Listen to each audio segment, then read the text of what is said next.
Te han dicho que debes calmarte ante un ataque de pánico o ansiedad, pero nadie te enseña cómo. Hoy vas a romper esas cadenas. Te revelaré 11 lecciones implacables del estoicismo que forjaron a los hombres más fuertes de la historia, y que ahora serán tuyas. Este vídeo no es solo información, es un manual de supervivencia mental que te dará ventaja en cada momento crítico. Quédate hasta el final, porque en la última lección compartiré una estrategia estoica tan poderosa que pocos la conocen, y que puede cambiar tu vida en un solo día. Prepárate, no vas a salir de este vídeo siendo la misma persona. Ansiedad mortal, ¿es tu mente el enemigo? Imagina caer de un avión, sentir que el corazón va a estallar o que dejas de respirar, aunque estés tumbada en tu cama. ¿Te suena familiar? Esa es la trampa brutal de la ansiedad extrema, una sensación tan real, tan física, que parece anunciar el fin. Tu cuerpo entra en alerta máxima, como si un depredador estuviera a punto de saltar sobre ti. Pero miras a tu alrededor, y no hay nada. El peligro parece invisible, o peor aún, parece venir de dentro. Es un infierno personal, ¿verdad?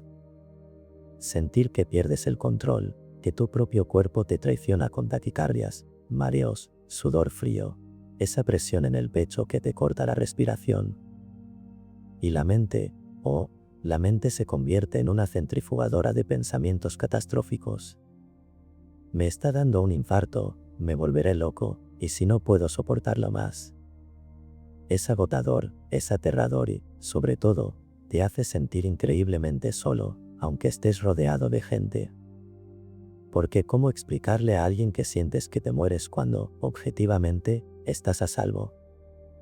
La gente puede decirte cálmate, no pienses en eso, como si fuera tan fácil apagar un interruptor. Pero tú sabes que no lo es. Esas sensaciones son reales, viscerales. El miedo te paraliza, la angustia te ahoga. Te encierras, evitas situaciones, dejas de hacer cosas que antes disfrutabas. La ansiedad empieza a dictar tu vida, convirtiéndola en una sombra de lo que era. Te sientes atrapado en tu propia piel, en tu propia mente. Y surge la ira, la frustración, ¿por qué a mí? ¿Por qué no puedo ser como los demás? Es fácil caer en la desesperanza, sentir que esto es una condena, un fracaso personal. Pero, ¿y si te dijera que hay una perspectiva diferente? Una forma de entender este caos interno que no implique luchar constantemente contra él, sino aprender a navegarlo. Aquí es donde la sabiduría antigua, curiosamente, tiene mucho que decirnos sobre estos problemas tan modernos. Pensemos en los estoicos, filósofos de hace siglos que se enfrentaban a guerras, exilios y epidemias, y aún así buscaban la serenidad interior. Uno de ellos, Epicteto, que pasó de ser esclavo a maestro de filosofía, nos dejó una enseñanza clave. Debemos diferenciar qué cosas están bajo nuestro control y cuáles no. Parece simple, ¿verdad? Pero apliquémoslo a esa ola de pánico. La sensación física inicial, esa descarga de adrenalina, ese latido acelerado, quizás no esté completamente bajo nuestro control directo en el primer instante. Es una reacción fisiológica, a menudo automática. Pero, ¿qué sí está bajo nuestro control? Nuestra interpretación de esa sensación. Nuestro juicio sobre ella. La historia que nos contamos a nosotros mismos acerca de lo que estamos sintiendo. Ahí está el núcleo de gran parte del sufrimiento. La sensación física es solo eso, una sensación. Intensa, sí. Desagradable, también. Pero es nuestra mente la que le pone la etiqueta de catástrofe inminente, de peligro mortal. Marco Aurelio, emperador y filósofo estoico, escribió en sus meditaciones algo como: la vida de un hombre es lo que sus pensamientos hacen de ella. Si tus pensamientos constantemente gritan peligro, ante las sensaciones de la ansiedad, tu realidad será una de peligro constante. Entonces, ¿qué hacemos? ¿Nos resignamos? No, todo lo contrario. Se trata de cambiar el enfoque. En lugar de luchar desesperadamente contra la sensación, de intentar reprimirla, lo cual, seamos sinceros, a menudo la intensifica, podemos empezar por observarla. Sí, observarla. Como si fueras un científico curioso estudiando un fenómeno. Siente el corazón latiendo rápido. Nota la tensión en los hombros. Siente el nudo en el estómago. Pero intenta, solo por un momento, no añadirle el juicio de esto es terrible, no lo soporto. Simplemente nota, ok, mi corazón late rápido. Ok, siento tensión aquí. Es un entrenamiento. Al principio parecerá imposible, porque el hábito de entrar en pánico está muy arraigado. Pero cada vez que consigues observar la sensación sin añadirle inmediatamente la etiqueta de catástrofe, estás debilitando esa conexión automática. Estás creando un pequeño espacio entre el estímulo, la sensación física, y tu respuesta, el pánico mental. En ese espacio reside tu poder. En ese espacio puedes empezar a cuestionar los pensamientos automáticos. ¿Realmente me estoy muriendo? ¿Cuáles son las pruebas objetivas? He sentido esto antes y no pasó nada catastrófico. Puedes usar tu respiración como ancla. Centrarte en el aire que entra y sale, lentamente. Sentir tus pies en el suelo, conectar con el presente inmediato en lugar de dejarte arrastrar por el torbellino de pensamientos futuros y horribles. Esto no significa que la ansiedad desaparezca por arte de magia. Significa que dejas de echarle leña al fuego. Significa que aprendes a no identificarte completamente con el miedo. La sensación puede estar ahí, pero tú no eres solo esa sensación. Eres también la conciencia que la observa. Eres la capacidad de elegir una respuesta diferente. Los estoicos hablaban de amor fati, amar el destino. No en un sentido pasivo de resignación, sino de aceptar activamente lo que no podemos cambiar. Aceptar que estas sensaciones pueden aparecer. Aceptar que forman parte de tu experiencia actual. Paradójicamente, esta aceptación radical a menudo disminuye la intensidad del sufrimiento. Porque gran parte del sufrimiento viene de la resistencia, de la lucha interna contra lo que es. Piensa en la ansiedad no como un enemigo invencible que te define, sino como una señal, quizás una señal muy ruidosa y distorsionada, de que algo en tu interior necesita atención. O incluso, como un desafío.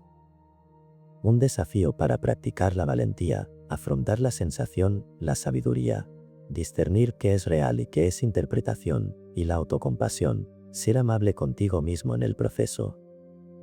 La próxima vez que sientas esa ola subir, recuerda, la sensación es real, pero la catástrofe es una historia que tu mente está contando. No tienes por qué creerla ciegamente.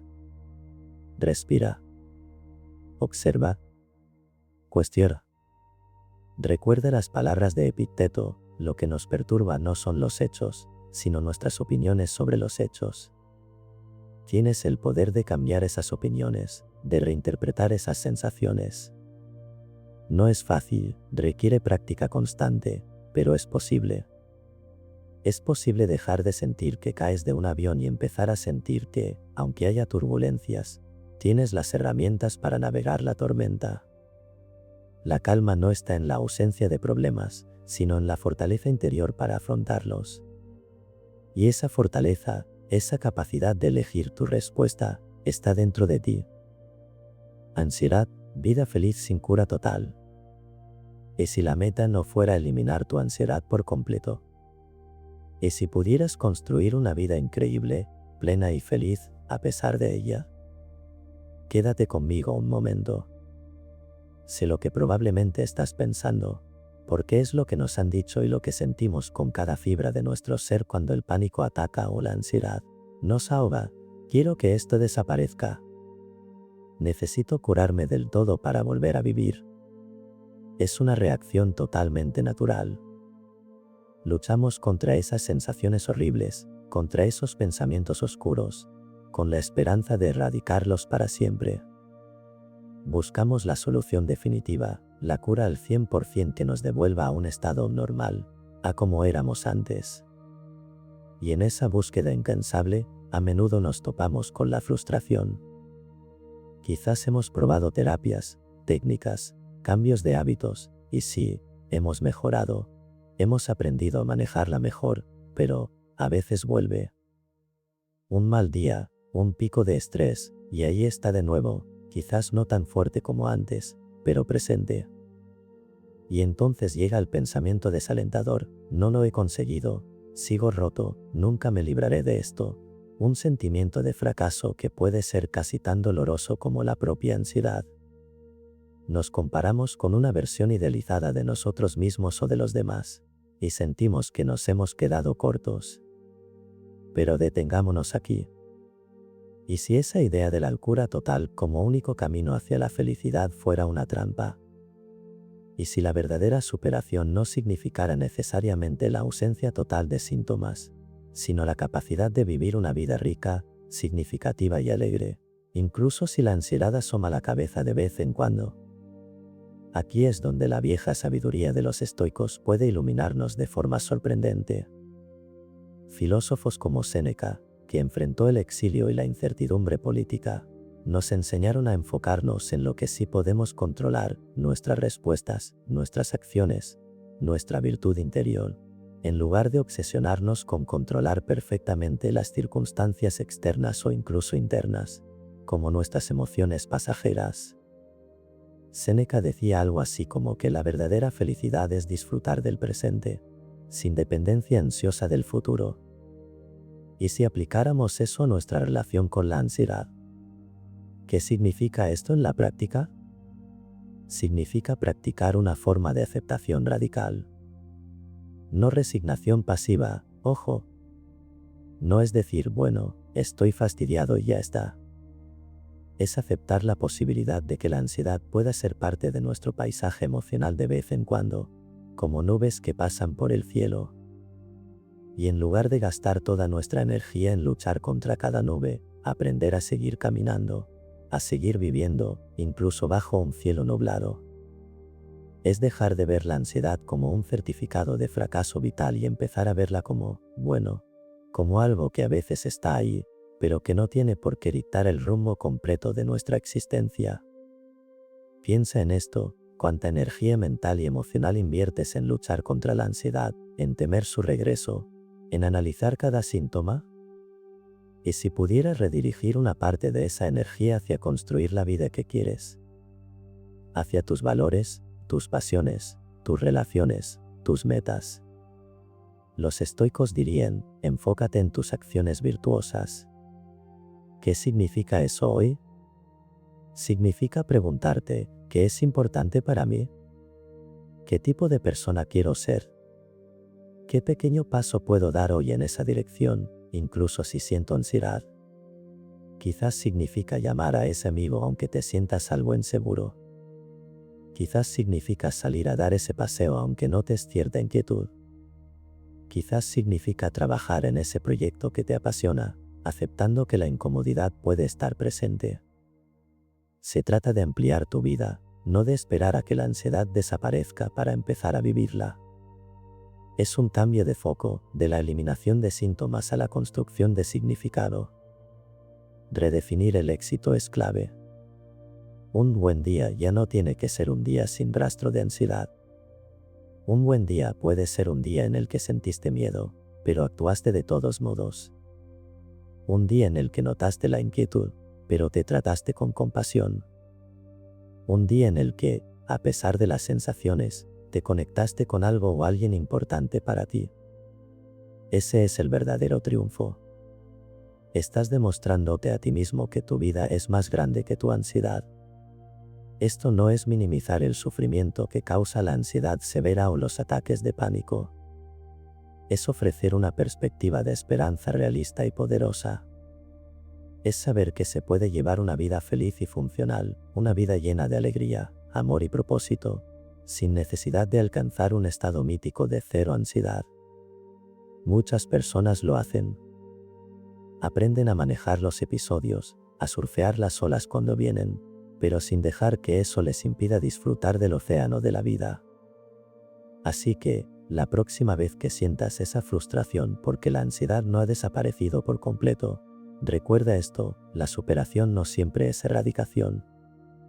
A menudo, la superación más profunda es aprender a vivir plenamente, con valentía y aceptación, integrando todas las partes de tu experiencia, incluso las más difíciles.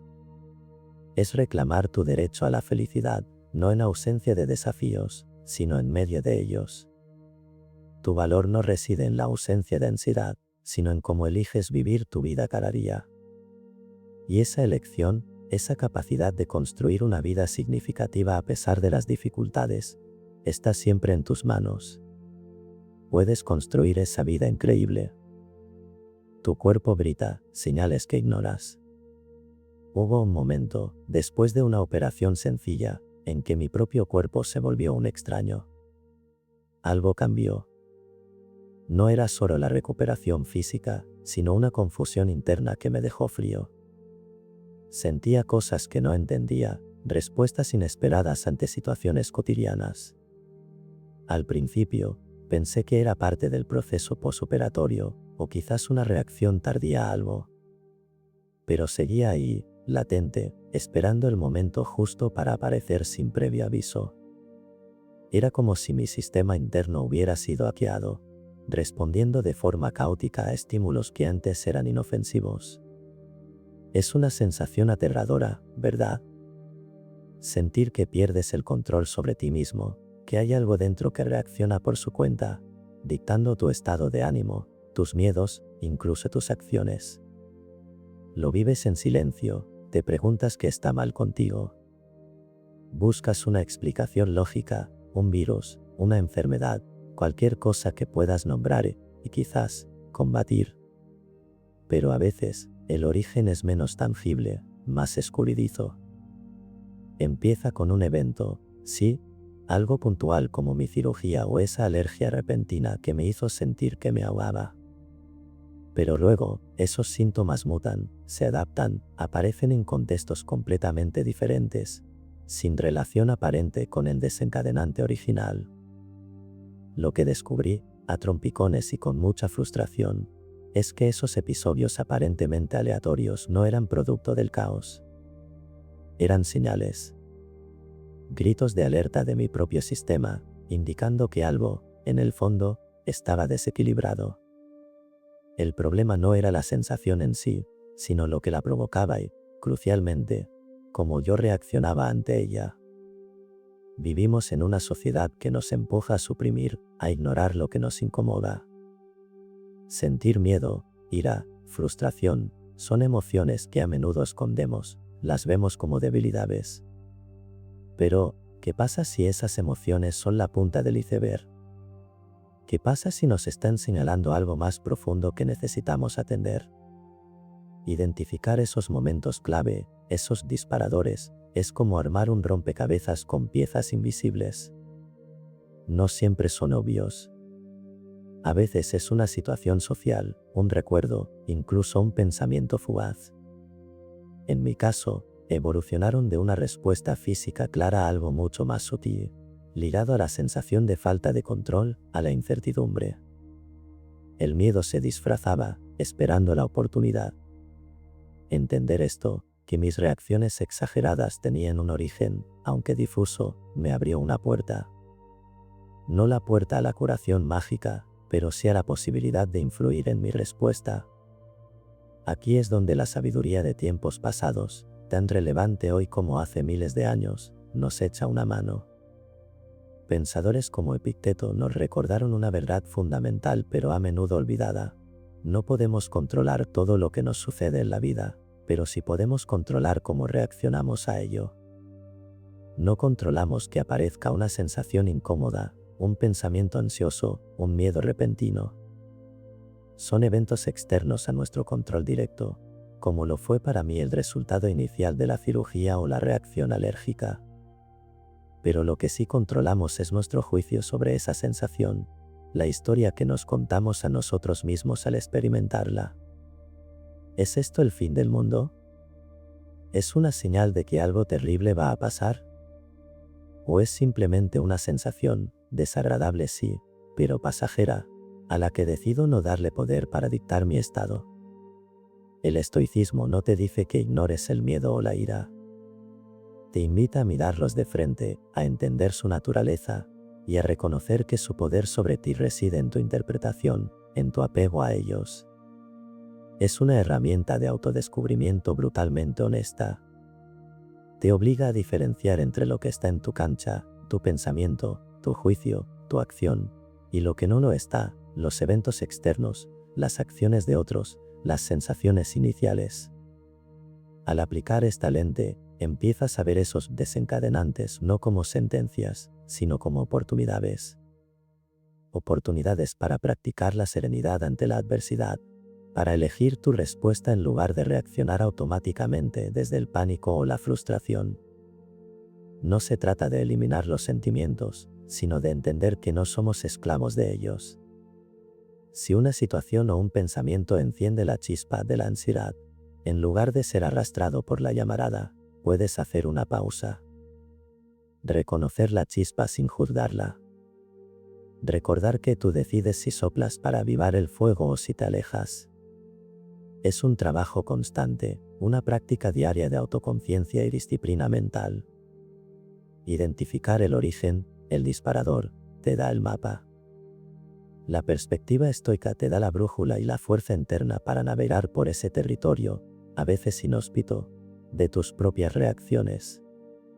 Pasar de ser una víctima de tus respuestas automáticas a ser un observador consciente te devuelve un poder inmenso, el poder de elegir la calma en medio de la tormenta interna. El poder de reconocer que una sensación no define tu realidad, a menos que tú le des ese poder. Mis síntomas evolucionaron, sí, pero mi comprensión de ellos también. De verlos como ataques inexplicables, pasé a verlos como indicadores, como el cuerpo y la mente señalando áreas donde necesitaba prestar atención, donde mi forma de pensar o reaccionar me estaba perjudicando. Y al cambiar mi reacción, al aplicar esa sabiduría antigua a mis problemas modernos, la frecuencia e intensidad de esos momentos comenzaron a disminuir. No porque los evitara, sino porque dejé de temerles tanto. Porque entendí que, si bien no controlo que la chispa aparezca, sí controlo si permito que queme mi mundo. La alergia que no existía. ¿Y si ese síntoma físico que te aterra no fuera real? A mí me pasó. Lo recuerdo con absoluta nitidez. Estaba cenando, algo tan simple como unos camarones, y de repente, mi garganta empezó a cerrarse.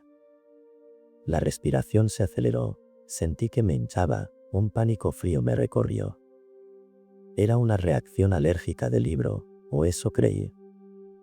La experiencia fue aterradora, de esas que te dejan temblando mucho después de que pasa el susto inicial. Obviamente, fui al médico, me hicieron pruebas de alergia. Pinchacitos, espera ansiosa, el resultado, negativo. No era alérgico al camarón, ni a nada de lo que habíamos probado. Entonces, ¿qué demonios había pasado? Mi cuerpo había reaccionado de forma violenta a algo que, biológicamente, no representaba ninguna amenaza real.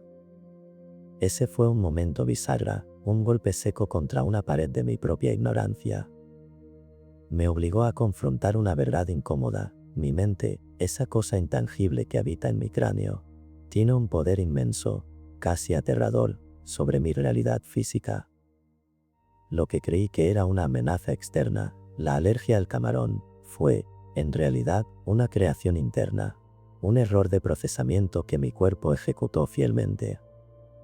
Ahí entendí, de una forma visceral, lo que significaba que la ansiedad tuviera un componente psicológico tan poderoso. No es solo una sensación nerviosa, puede ser una arquitecta de síntomas, una ilusionista maestra que te convence de que estás físicamente enfermo cuando el origen está en tus pensamientos, tus miedos, tu estado emocional. Es fácil caer en la trampa de ver el cuerpo y la mente como entidades separadas, como si lo que piensas no pudiera, literalmente, hacerte sentir físicamente mal. Pero esa falsa alergia me demostró la conexión innegable, la autopista de doble sentido entre mis miedos más profundos y las sensaciones que experimentaba. La ansiedad no se queda levitando en un plano puramente mental, se manifiesta. Puede ser el nudo en el estómago, el sudor frío, el corazón desbocado, o sí, la sensación de asfixia. Y lo más perverso es que, una vez que sientes el síntoma físico, eso retroalimenta el miedo, creando un círculo vicioso del que parece imposible escapar. El miedo a la sensación genera la sensación, que a su vez alimenta el miedo. Aceptar que mi mente podía crear síntomas no fue fácil. Se siente como una traición de tu propio ser. Además, choca de frente con la validación que buscamos cuando nos sentimos mal. Queremos un diagnóstico físico, algo tangible que justifique nuestro sufrimiento. Que te digan que es la ansiedad o que es somatización a veces se siente como que minimizan tu dolor, como si implicara que te lo estás inventando. Pero la clave está en entender que, aunque el origen no sea puramente físico, el sufrimiento y el síntoma son absolutamente reales. La garganta se sintió cerrada, el pánico fue genuino. El desafío no es negar el síntoma, sino rastrear su origen real. Aquí es donde volvemos a encontrar aliados en la sabiduría de la antigüedad. Filósofos como Séneca, que escribía sobre la naturaleza del sufrimiento y el miedo, ya entendían esta dinámica hace siglos. Muchas de nuestras aflicciones, decía, son peores en la imaginación que en la realidad. Trasladado a esto, el miedo a enfermar, la anticipación de un síntoma, el juicio catastrófico sobre una sensación corporal, a menudo son más dañinos y más reales en sus efectos que la amenaza original, si es que existe. La mente, al caer en el pánico o la preocupación excesiva, puede activar respuestas fisiológicas que imitan enfermedades. Es la ansiedad que se disfraza de dolencia física. Comprender el papel de la mente en la somatización no es una condena, es una oportunidad de autoliberación. Es darte cuenta de que tienes, dentro de ti, la herramienta más poderosa para influir en tu bienestar, tu capacidad de dirigir tu atención, de cuestionar tus miedos, de elegir cómo respondes a esas señales internas. El enfoque estoico en disciplinar el juicio es fundamental aquí. Cuando aparece una sensación incómoda, la reacción automática del ansioso es: ¿qué me pasa? ¿Estoy enfermo? Esto es peligroso. El estoico entrena su mente para pausar, para observar la sensación sin el juicio inmediato de catástrofe, para recordar que una sensación, por desagradable que sea, no es necesariamente una señal de peligro inminente, y mucho menos una prueba de que algo irreparable está sucediendo. Se trata de reprogramar tu respuesta automática. Reconocer la sensación, sí, validarla incluso, pero sin dejar que el miedo tome el volante y te lleve a la conclusión más catastrófica posible. Mi experiencia con la falsa alergia me enseñó que debía dejar de buscar un fallo fuera de mí o puramente físico, y empezar a mirar dentro. A entender cómo mis miedos y mi forma de procesar la información o la desinformación podían manifestarse de maneras tan concretas y aterradoras en mi propio cuerpo.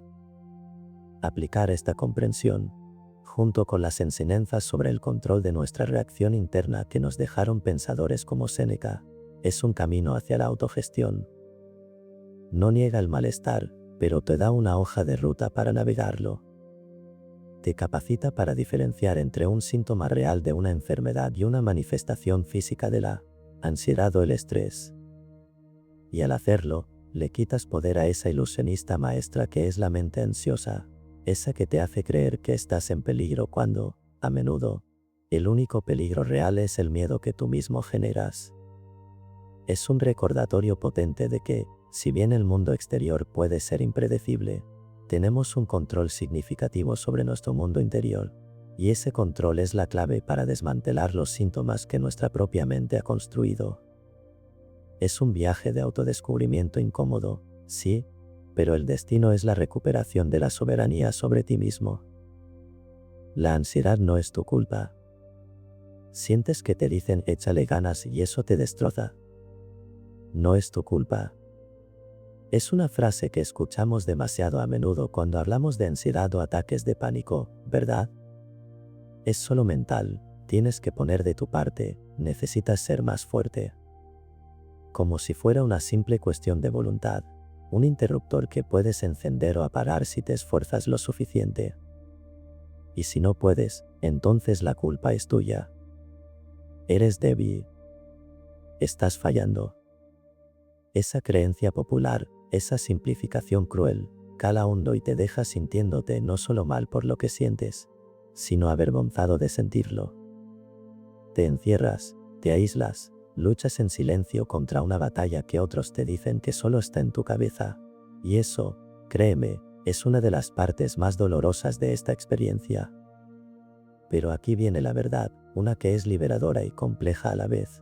La ansiedad y los ataques de pánico no son simplemente una cuestión mental, en el sentido de que sean un fallo de carácter o una elección. Tampoco son algo que se cure solo con pensamiento positivo, echándole ganas. Claro que la mente juega un papel crucial, enorme, como ya hemos hablado. Nuestra forma de pensar, nuestros miedos, nuestras interpretaciones influyen poderosamente. Pero reducirlo solo a eso ignora una parte vital de la ecuación, una parte que a menudo nos quita el peso de la culpa y nos ayuda a buscar soluciones reales. Hay veces, muchas veces de hecho, en las que estas experiencias tienen raíces fisiológicas. Nuestro cuerpo es una máquina increíblemente compleja y a veces, los engranajes químicos no funcionan con la precisión que deberían. Hablamos de neurotransmisores, esas sustancias que hacen que nuestras células nerviosas se comuniquen.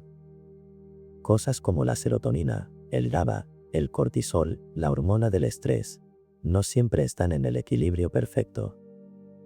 Una desregulación ahí puede, literalmente, preparar el escenario para que la ansiedad se dispare, o para que el pánico se sienta como una descarga eléctrica incontrolable a través de tu sistema.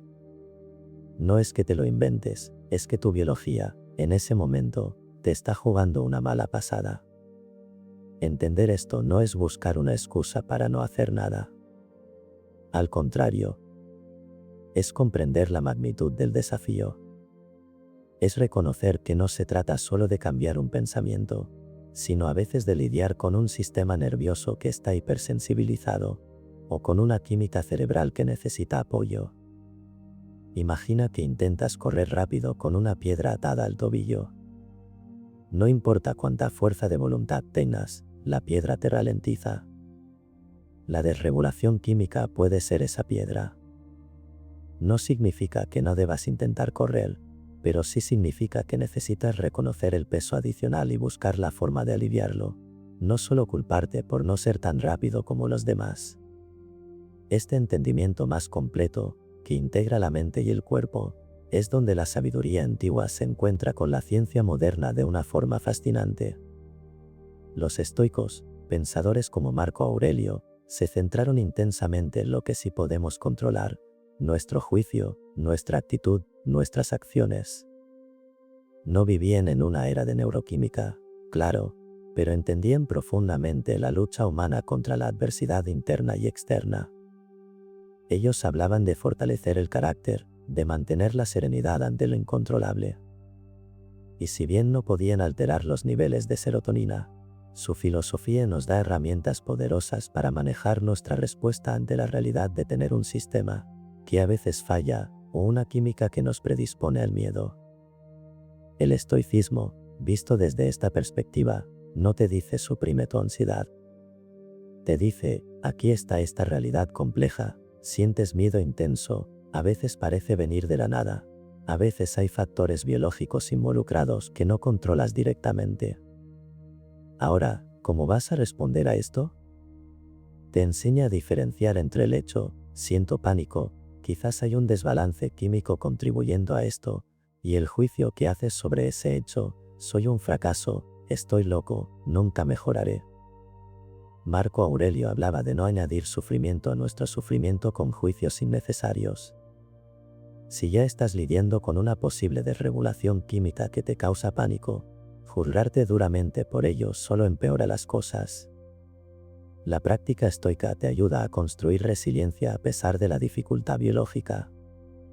Te enfocas en lo que sí está en tu esfera de influencia, buscar ayuda profesional, médica o terapéutica, adoptar hábitos saludables que apoyen tu biología, ejercicio, sueño, nutrición, y entrenar tu mente para cuestionar los pensamientos catastróficos que acompañan a la ansiedad.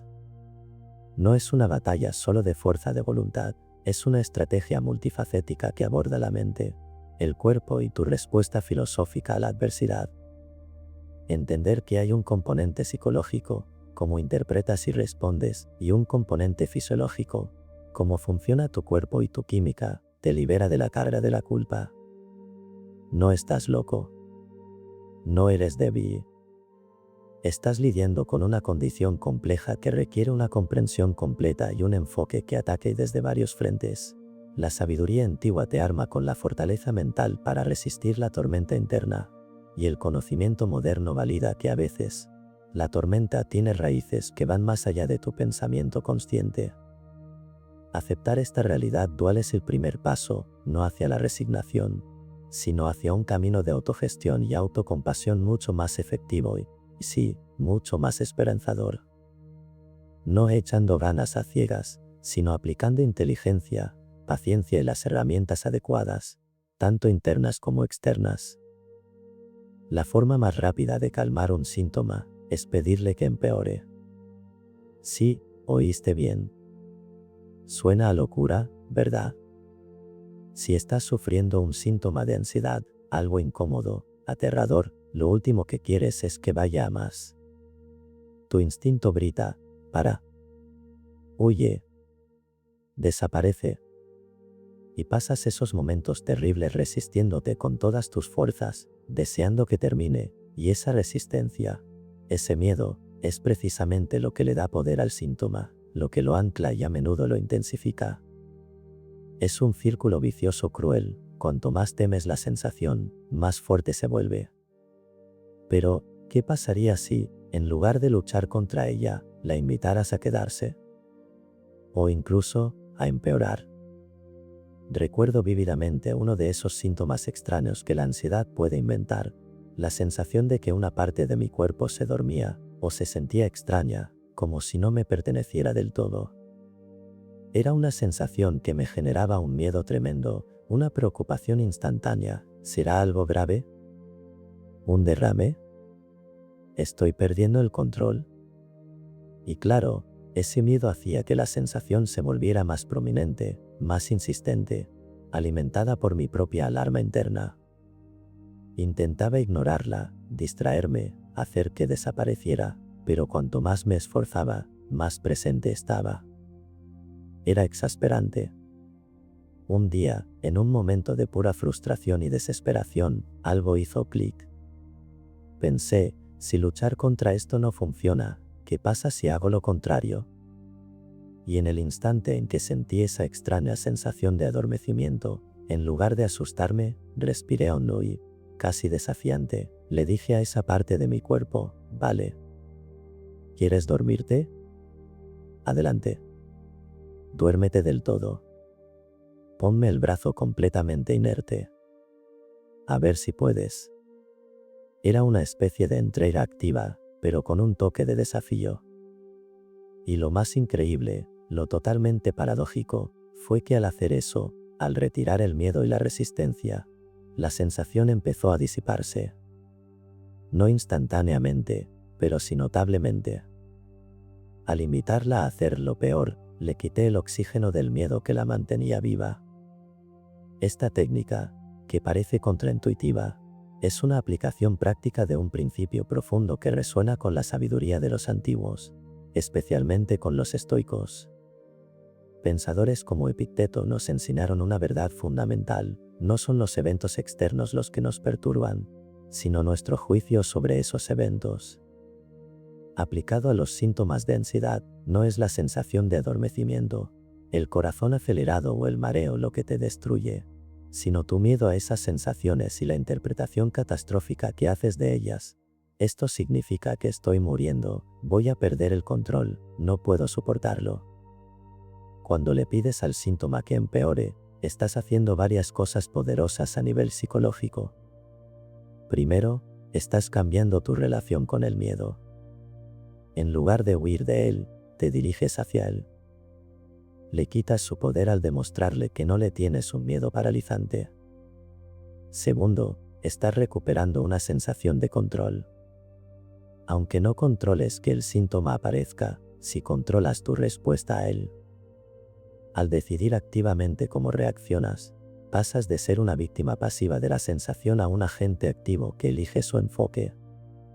Y tercero, estás desafiando la interpretación catastrófica. Si realmente creyeras que la sensación de adormecimiento te iba a matar, no la invitarías a intensificarse.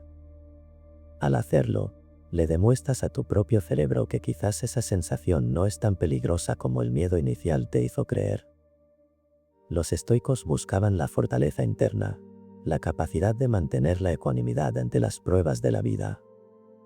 No negaban el dolor o la dificultad, pero trabajaban en no ser conquistados por ellos. Esta técnica de desafiar el síntoma es una forma moderna de aplicar esa disciplina.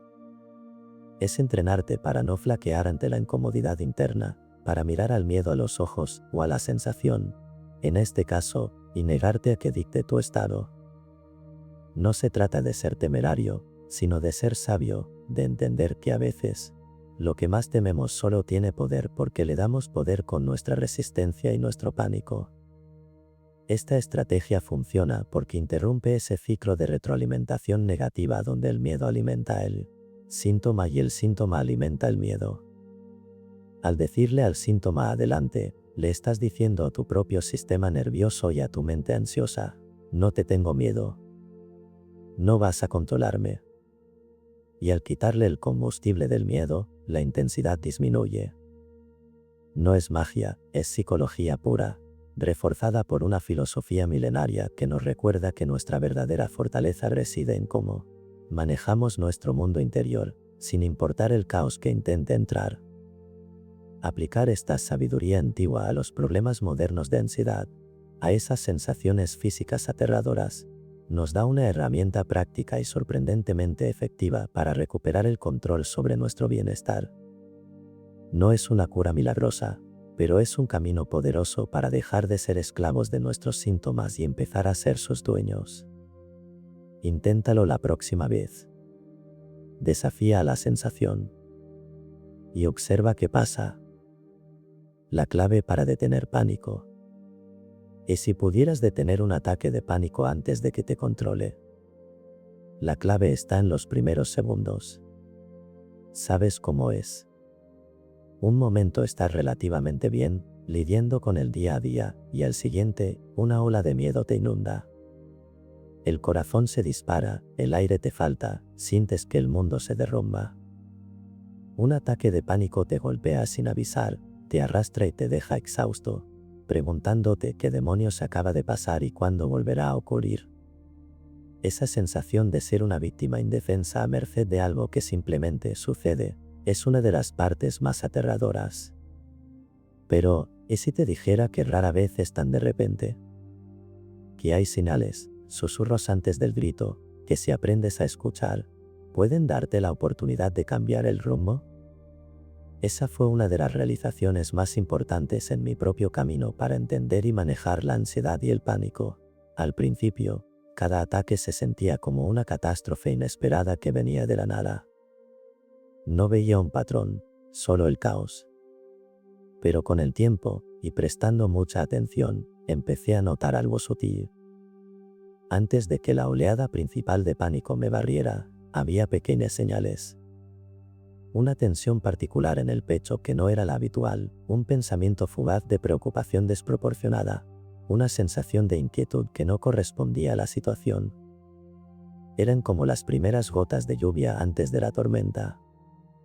El problema es que, en ese momento, solemos ignorarlas, o peor, las sentimos, nos asustamos por ellas, y ese mismo miedo las amplifica y acelera la llegada del pánico total. Es un mecanismo perverso, sientes una pequeña señal, te asustas, o no, viene un ataque, y ese miedo actúa como combustible, garantizando que el ataque sí venga. La clave, entonces, no está solo en tener herramientas para manejar el ataque cuando ya está descontrolado, sino en interceptarlo en la puerta. En reconocer esas primeras señales para tener una oportunidad real de controlarlo, o incluso de evitar que escale. Aprender a detectar tus propias señales de alarma tempranas es un acto profundo de autoconciencia. Requiere que dejes de temer la ansiedad y empieces a observarla con una especie de curiosidad desapegada. ¿Cómo se siente realmente en tu cuerpo justo antes de que el miedo se dispare? ¿Qué pensamientos específicos cruzan tu mente? ¿Hay un cambio en tu respiración, en tu postura? Estas señales son muy personales, lo que es un aviso para mí puede ser imperceptible para ti. Por eso, el trabajo es interno, una exploración de tus propias reacciones. Aquí es donde podemos encontrar una conexión poderosa con la filosofía estoica. Los estoicos, como Marco Aurelio en sus meditaciones, practicaban constantemente la autoobservación. Examinaban sus pensamientos, sus impulsos, sus juicios, buscando alinearse con la razón y la virtud en lugar de ser arrastrados por las pasiones, emociones descontroladas como el miedo o la ira. Reconocer las primeras señales de ansiedad es una forma moderna de esta autovigilancia interna. Es darte cuenta de que una pasión, el miedo que lleva al pánico, está empezando a movilizarse dentro de ti, dándote una ventana para intervenir. Marco Aurelio escribía sobre la importancia de actuar en el momento presente, de no dejar que la mente divague hacia miedos futuros o lamentos pasados. Las primeras señales de ansiedad te anclan en el momento presente, te dicen, algo está pasando ahora mismo dentro de ti que necesita tu atención.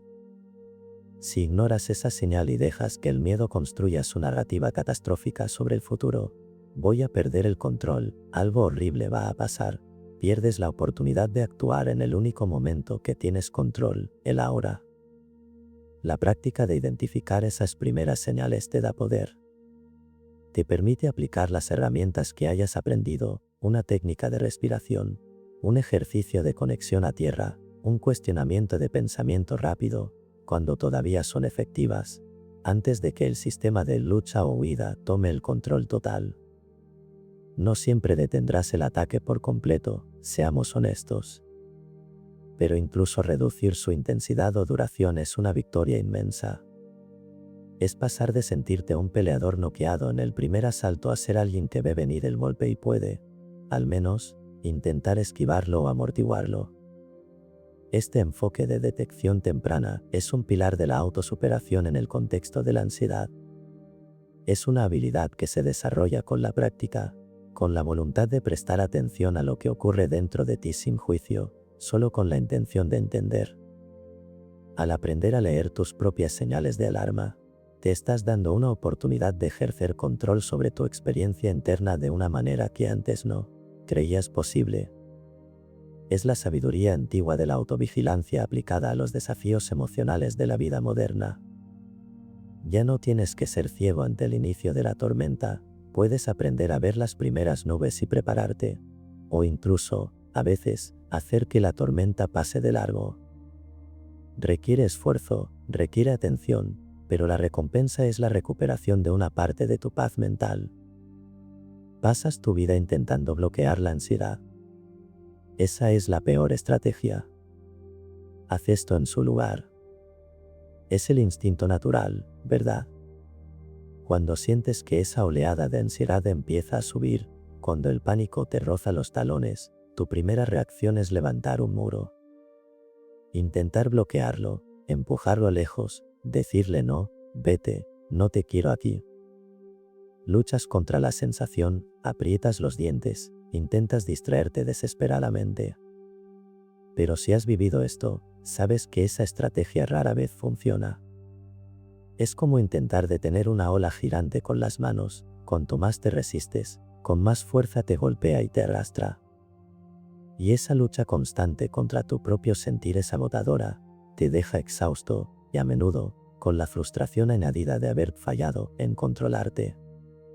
La verdad incómoda es que intentar bloquear la ansiedad, en la mayoría de los casos, no solo es inútil, sino contraproducente. ¿Por qué? porque tu intento de bloquearla nace del miedo.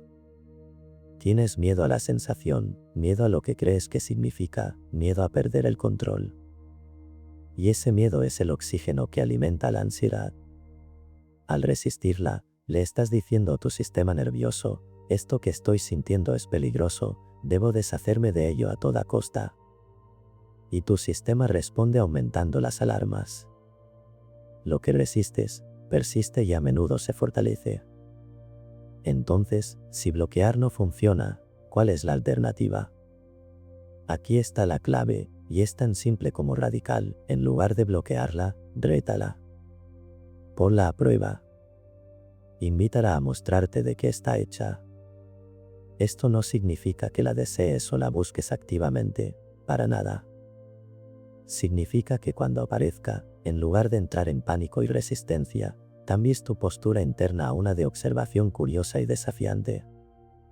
Es un cambio de mentalidad de 180 grados. ¿Cómo se ve esto en la práctica? Cuando sientas esa opresión en el pecho, el corazón acelerado, el mareo, en lugar de decir Dios mío, no, por favor, que pare, puedes decir, bien, ansiedad. Aquí estás de nuevo. Sube todo lo que quieras. Acelera mi corazón aún más. Maréame si puedes.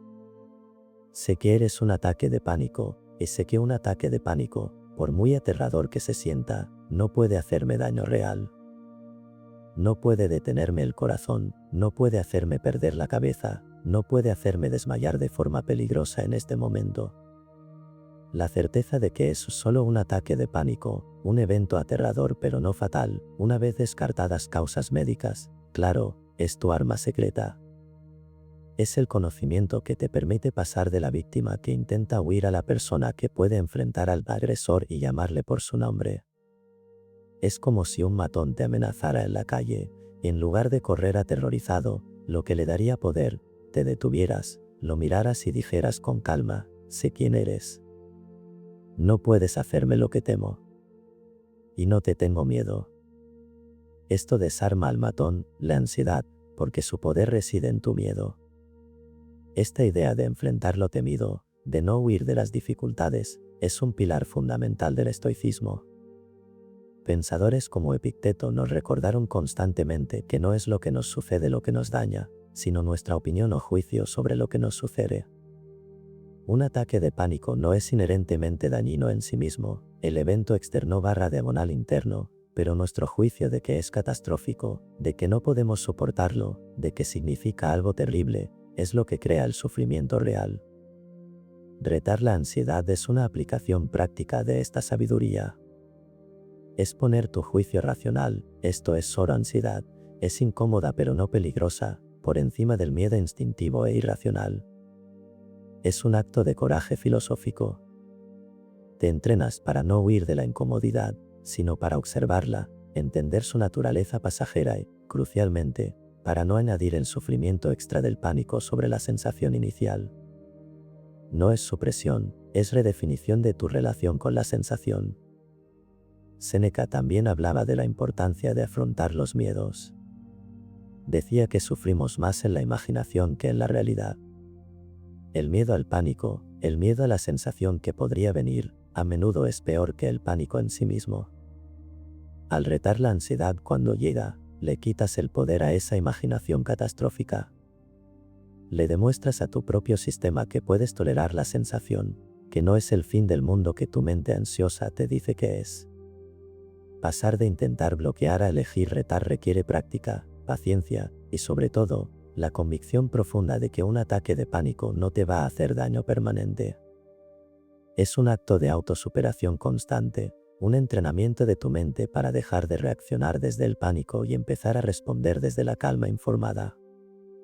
No es un camino fácil, la ansiedad puede ser muy persistente. Pero al dejar de luchar contra ella y empezar a enfrentarla con conocimiento y un toque de desafío, le quitas su principal herramienta, tu miedo a sentir. Y ahí, en ese cambio de postura, reside un poder inmenso para recuperar tu tranquilidad. Pedir ayuda es de fuertes. ¿Y si te dijera que buscar ayuda profesional no es un fracaso?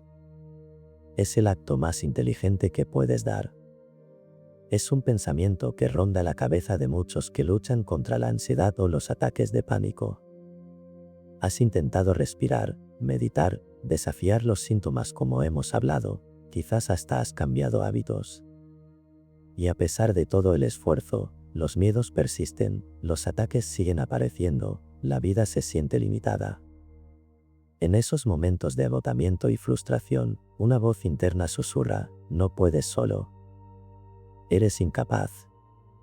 Deberías poder con esto. Pedir ayuda significa que has fallado. Esa voz es cruel y te mantiene atrapado en un ciclo de sufrimiento innecesario, alimentado por la vergüenza y el estigma. Vivimos en una cultura que, aunque avanza, todavía ve la lucha con la salud mental de forma diferente a la lucha con la salud física. Si te rompes una pierna, vas al médico sin pensarlo 2 veces. Nadie te diría échale ganas y camina. Pero si tu mente y tu sistema nervioso están desregulados por la ansiedad crónica o el pánico, a menudo se espera que lo resuelvas solo o que simplemente seas más fuerte. Esto crea una presión inmensa y un sentimiento de aislamiento para quienes sufren en silencio. La verdad, una verdad que necesitamos gritar, es que buscar ayuda profesional para la ansiedad o el pánico no es un signo de debilidad, es un acto de inteligencia y coraje. Es reconocer que te enfrentas a un desafío complejo, que puede tener raíces psicológicas profundas, componentes biológicos que influyen, y que las herramientas que posees en este momento quizás no sean suficientes para desmantelar por completo el problema, y eso está bien. No te convierte en menos persona. Te convierte en alguien realista y sabio que busca activamente las soluciones más efectivas disponibles. Piensa en un profesional de la salud mental, un psicólogo o un psiquiatra, como un experto con un conjunto de herramientas especializadas que tú no usas en tu día a día. Un terapeuta entrenado en terapia cognitivo-conductual, TCC, o terapia de aceptación y compromiso, ACT, por ejemplo, tiene conocimientos profundos sobre cómo funcionan la ansiedad, los pensamientos catastróficos, los mecanismos de evitación, y puede enseñarte técnicas específicas, personalizadas a tu situación, que van mucho más allá de lo que puedes descubrir por tu cuenta o en un libro de autoayuda general. Un psiquiatra, por su parte, puede evaluar si hay un componente biológico significativo que pueda beneficiarse de un apoyo farmacológico, algo que definitivamente no puedes manejar solo. Desde la perspectiva de la filosofía estoica, buscar ayuda profesional se alinea perfectamente con los principios de la sabiduría, sofía y la justicia, en el sentido de tratarse a uno mismo con equidad y buscar el propio bienestar racionalmente. La sabiduría estoica implica reconocer nuestras limitaciones y buscar el conocimiento donde se encuentra. Si alguien ha dedicado años a estudiar la mente humana y sus trastornos, no sería irracional, incluso necio, negarse a aprender de esa persona cuando estás sufriendo. Epicteto, que fue esclavo y luego maestro, entendió el valor de aprender de cualquiera que poseyera conocimiento útil, sin importar su origen. Aplicado a hoy, buscar la experticia de un profesional de la salud mental es un acto de humildad inteligente y un paso pragmático hacia la autosuperación. Además, los estoicos valoraban la razón y la acción efectiva. Si tu razón te dice que estás luchando, que tus esfuerzos actuales no son suficientes para alcanzar la tranquilidad que buscas, y que existe una vía, la ayuda profesional, o que ofrece herramientas y conocimientos específicos para tu problema, la acción más racional y efectiva es explorar esa vía. No es rendirse, es cambiar de estrategia basándote en la evidencia de que la estrategia actual no está funcionando al máximo. Es un acto de autocompasión informada, reconociendo tu sufrimiento y buscando activamente el alivio de la manera más eficiente posible. El contraste con la idea de echarle ganas o ser fuerte es abismal. La verdadera fortaleza, desde una perspectiva estoica y práctica, no reside en sufrir en silencio o en negarse a aceptar ayuda cuando se necesita. Reside en la sabiduría de reconocer tus límites temporales, en el coraje de enfrentar el estigma, y en la disciplina de comprometerte activamente con un proceso que sabes que te beneficiará, aunque sea difícil o incómodo al principio. Buscar ayuda es tomar control sobre lo que sí puedes controlar, tu decisión de acceder al conocimiento y las herramientas externas que pueden complementar tus esfuerzos internos. Si estás en un punto donde la ansiedad o el pánico están limitando seriamente tu vida, donde las estrategias personales se sienten insuficientes, por favor, desmantela esa barrera interna de la vergüenza. Entiende que pedir ayuda no es retroceder, es dar un salto adelante. Es un paso fundamental en el camino hacia la recuperación, un camino que, sí, requiere tu esfuerzo personal, pero que se vuelve infinitamente más manejable, esperanzador y efectivo cuando cuentas con la guía y el apoyo de un profesional. Es un acto de profunda autopreservación y el inicio de un capítulo donde ya no tienes que luchar solo contra la tormenta, la verdad tras tus síntomas. Ese síntoma que te aterra, es ansiedad o algo fatal. Hay un paso clave antes de todo. Vivimos en un mundo donde un dolor punzante en el pecho nos hace pensar inmediatamente en un infarto, un mareo repentino nos lleva a temer un derrame, y una sensación extraña en el cuerpo nos convence de que algo terrible e incurable está sucediendo. Cuando experimentas síntomas físicos intensos, especialmente si son nuevos o extraños, el miedo más primario que surge es, ¿qué pasa si es algo grave? Algo que me va a matar. Y es un miedo comprensible, natural. La ansiedad y el pánico son maestros del disfraz, imitando a la perfección síntomas de enfermedades físicas serias. Y en medio de esa confusión y ese miedo, hay un paso fundamental e innegociable, que debes dar antes de siquiera empezar a considerar que lo que sientes pueda ser solo ansiedad o pánico. Ese paso es simple, ir al médico. Y no solo a uno. Si los síntomas persisten y te preocupan, buscar la opinión de varios profesionales si es necesario para tener total tranquilidad. Describirles con detalle todo lo que sientes. Someterte a las pruebas que consideren necesarias. Explorar a fondo cualquier posible causa física subyacente. Esto no es alimentar tu miedo o volverte hipocondríaco, es ser responsable. Es descartar con certeza, basada en la ciencia médica, que tus síntomas no son, de hecho, manifestaciones de una condición física que requiere un tratamiento diferente. Es un proceso que puede ser frustrante, especialmente si te sientes mal y los médicos no encuentran nada. Puedes sentirte no validado, como si no te creyeran, o como si estuvieras loco. Pero si has pasado por esto, si múltiples profesionales de la salud te han evaluado, te han hecho pruebas relevantes, electrocardiogramas, análisis de sangre, pruebas de imagen, lo que aplique a tus síntomas específicos, y te han dicho con convicción, físicamente, estás bien. No encontramos ninguna causa médica para explicar estos síntomas recurrentes, entonces, amigo mío, esa certeza es un punto de inflexión inmenso. Es en ese momento, y solo después de haber recorrido ese camino médico, que la posibilidad de que tus síntomas sean manifestaciones de ansiedad o pánico se vuelve no solo probable, sino la explicación más racional, y paradójicamente, esperanzadora. ¿Esperanzadora? Sí. Porque si no es una enfermedad física grave, entonces es algo, por muy aterrador que se sienta, que puedes aprender a manejar. Aquí es donde la sabiduría de los estoicos cobra una relevancia brutalmente práctica. La filosofía estoica, especialmente a través de las enseñanzas de Epicteto, se basa en diferenciar radicalmente entre lo que está en nuestro control y lo que no lo está. Está en tu control si tienes una enfermedad física subyacente. No directamente. Puedes cuidarte, sí, pero no controlas el 100% de tu biología o lo que pueda desarrollarse. Lo que sí está en tu control es buscar la verdad sobre tu estado físico, yendo al médico, y, una vez que tienes esa información, controlar tu respuesta a ella. Si los médicos, con su conocimiento y herramientas, te dicen que no hay una causa física para tus síntomas, aceptar esa realidad es un acto fundamental de razón y el primer paso para poder avanzar.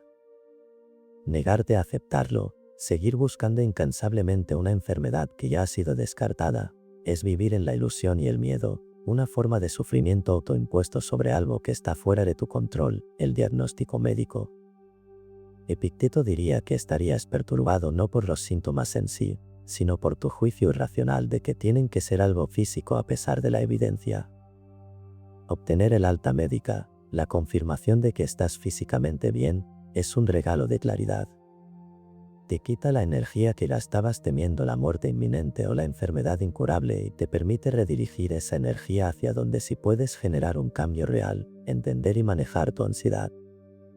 La certeza médica es la base sólida sobre la que puedes empezar a construir tu recuperación psicológica.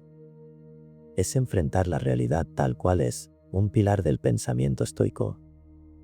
No huyes de la posibilidad de enfermedad, vas al médico, pero una vez descartada, no huyes de la realidad de que es ansiedad lo que te está afectando. Este proceso de descarte médico te empodera de una manera única. Te da la validación, sí, lo que siento es real, aunque el origen no sea físico, y la dirección, el problema está relacionado con la ansiedad y el pánico, y hay herramientas para eso. Es un acto de autocuidado profundo y racional. Al igual que un estoico se esforzaba por vivir de acuerdo con la naturaleza, la realidad, tú te alineas con la realidad de tu estado de salud física para poder abordar de forma efectiva tu estado de salud mental. No saltes pasos. Obtén esa certeza médica. Es el fundamento desde el cual puedes empezar a entender y, finalmente, conquistar tu ansiedad con sabiduría y valentía. Tu historia puede salvar. Lo peor del pánico es sentir que estás solo. Pero tu voz, tu historia puede romper ese silencio para todos. Es un agujero oscuro y solitario, ¿verdad? La ansiedad te golpea, el pánico te ahoga, y a menudo, lo primero que haces es esconderlo. Te encierras con tu miedo, con tu confusión. Piensas que nadie podría entenderlo, que te tomarán por loco, que eres el único al que le pasa algo tan extraño y aterrador. Esa sensación de aislamiento, de cargar con un secreto doloroso, puede ser tan debilitante como los propios síntomas. La vergüenza te silencia, y en ese silencio, el miedo crece sin oposición, convencido de que tiene el control total porque no hay nadie más en la habitación para desafiarlo. Recuerdo esa etapa de sentirme completamente solo con lo que me pasaba. Oía a la gente hablar de estrés o nervios, pero lo mío se sentía diferente, más visceral, más incontrolable. Me daba miedo mencionarlo, miedo a la mirada en los ojos del otro, miedo a las preguntas que no sabía responder, o peor, a la piedad o el juicio. Y en esa soledad, los ataques de pánico se sentían aún más poderosos, como si fueran una falla secreta en mi ser que debía ocultar a toda costa. Pero entonces ocurrió algo. Empecé a leer, a buscar en rincones de internet, a escuchar entrevistas y encontré historias. Historias de otras personas que habían sentido ese mismo pánico frío, esa misma opresión en el pecho, esa misma sensación de irrealidad. Y cada historia era como un pequeño faro en la oscuridad. Me decían, no estás solo. Esto tiene un nombre. Y es posible salir. Es un alivio indescriptible darse cuenta de que esa falla que creías única es, en realidad, una experiencia compartida por miles, millones de personas. Te quita una carga inmensa de los hombros. Te valida. Te da esperanza. Y esa realización lleva a la siguiente: si la historia de alguien más fue una luz para mí, ¿podría mi historia ser una luz para otro? Hablar de tus ataques de pánico, de tu ansiedad, de tu camino, con sus tropiezos y sus avances, es un acto de valentía inmenso. Es romper el secreto, desafiar el estigma de frente. Es poner tu vulnerabilidad al servicio de algo más grande, la posibilidad de aliviar la soledad y el miedo en el corazón de alguien que está justo donde tú estuviste. Compartir tu experiencia no es solo contar una anécdota, es ofrecer un mapa. Es decir, yo estuve ahí, en ese laberinto oscuro del pánico. Sentí el miedo, la frustración, el fracaso. Pero encontré una salida, o estoy encontrándola y quiero mostrarte que hay un camino. Das detalles reales, qué síntomas sentías, qué pensamientos te asaltaban, qué estrategias probaste, las que funcionaron y las que no, qué tipo de ayuda buscaste. Esa autenticidad es increíblemente poderosa porque resuena con la realidad de la lucha. Aquí es donde la filosofía estoica, con su enfoque en la humanidad compartida y el deber hacia nuestros semejantes, se conecta de manera profunda. Los estoicos entendían que formamos parte de una comunidad más amplia, de una ciudad universal. Marco Aurelio escribió extensamente sobre nuestra interconexión, sobre cómo estamos hechos para cooperar, como los miembros de un mismo cuerpo. Sufrir es parte de la condición humana, y enfrentarlo con sabiduría y coraje no es solo un logro personal, sino algo que, al compartirlo, fortalece al conjunto. Desde una perspectiva estoica, ocultar tu lucha y tu proceso de superación sería, en cierto modo, negar una parte de tu experiencia humana que podría ser útil para otros. Compartir no es quejarte, es contribuir. Es usar tu propia adversidad superada, o en proceso de superación, como una herramienta para el bien común, para aliviar el sufrimiento ajeno. Es un acto de justicia y benevolencia, virtudes cardinales estoicas. Además, al hablar de ello, refuerzas tu propia comprensión de la experiencia, le das forma y la integras, consolidando tu propio camino de autosuperación. Es un doble impacto, ayudas al otro y te fortaleces a ti mismo. Claro que da miedo. El miedo a la exposición, a la incomprensión. Pero el coraje estoico no es la ausencia de miedo, sino actuar correctamente a pesar de él. Elegir compartir tu historia, a pesar de la incomodidad o el miedo inicial, es un acto de profunda fortaleza interna. Es un testimonio de que has enfrentado a tus demonios y estás dispuesto a usar esa experiencia para iluminar el camino de otros. Es demostrar que la verdadera superación no solo reside en conquistar tu propio miedo, sino también en tender una mano para ayudar a otros a conquistar el suyo. En un mundo que aún lucha por comprender y aceptar la salud mental, tu voz, tu historia honesta y valiente, es más necesaria que nunca. Puede ser el recordatorio que alguien necesita de que no está solo, que sus sentimientos son válidos y que la recuperación no solo es posible, sino que ya hay quienes la han recorrido o la están recorriendo. No subestimes el poder de tu experiencia. Compartirla no es el final de tu lucha, es convertir tu lucha en una fuente de luz y esperanza para otros. Es un legado de valentía que trasciende tu propio bienestar. Si algo de lo que viste hoy encendió una chispa en ti, dale like a este video. Suscríbete, porque esta comunidad está hecha para los que se niegan a rendirse. Y quiero saber de ti. ¿Qué lección estoica vas a aplicar primero en tu vida? Déjalo en los comentarios, tu historia puede inspirar a otros que hoy también están luchando. Recuerda, cada acción cuenta. Cada like, cada comentario y cada suscripción construyen una legión de mentes fuertes e imparables. Nos vemos en la próxima batalla, guerrero estoico.